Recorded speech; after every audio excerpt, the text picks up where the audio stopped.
വൈദ്യരേ. ഏ, കാട്ടുമുത്തപ്പനോ? ഈ ഇടയായി ഭയങ്കര ശരീരവേദന, ക്ഷീണവും. ഭാരം കൂടിയ മൃഗങ്ങളുടെ രൂപത്തിൽ പ്രത്യക്ഷപ്പെടുമ്പോഴാ വേദന കൂടുതൽ. ആന, കാണ്ടാമൃഗം, ഇവരൊക്കെ വിളിച്ചാൽ ഞാൻ അതേ രൂപത്തിൽ പ്രത്യക്ഷപ്പെടണ്ടേ?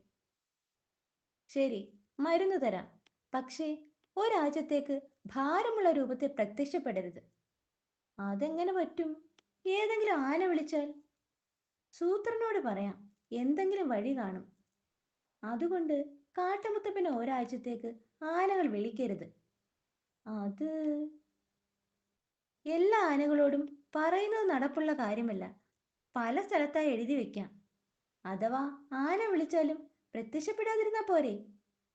അയ്യോ, അത് പറ്റില്ല. എന്റെ പണി പോകും. ശരി, എങ്കിൽ എഴുതി വെക്കാം.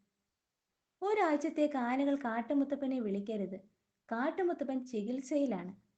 ഏ ഏ കാട്ടുമുത്തപ്പന്റെ ചികിത്സയാണെങ്കിൽ ആരും വിളിക്കാൻ പാടില്ലല്ലോ.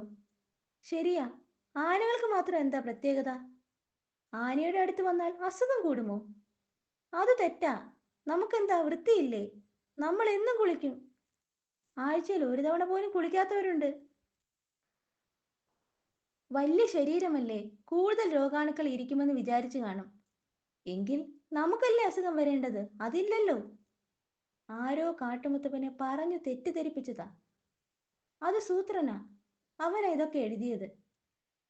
ഞങ്ങളുടെ ശരീരത്തിൽ മൊത്തം രോഗാണുവാണെന്ന് താൻ പറഞ്ഞു അല്ലേ? അടിയടാ അവനെ.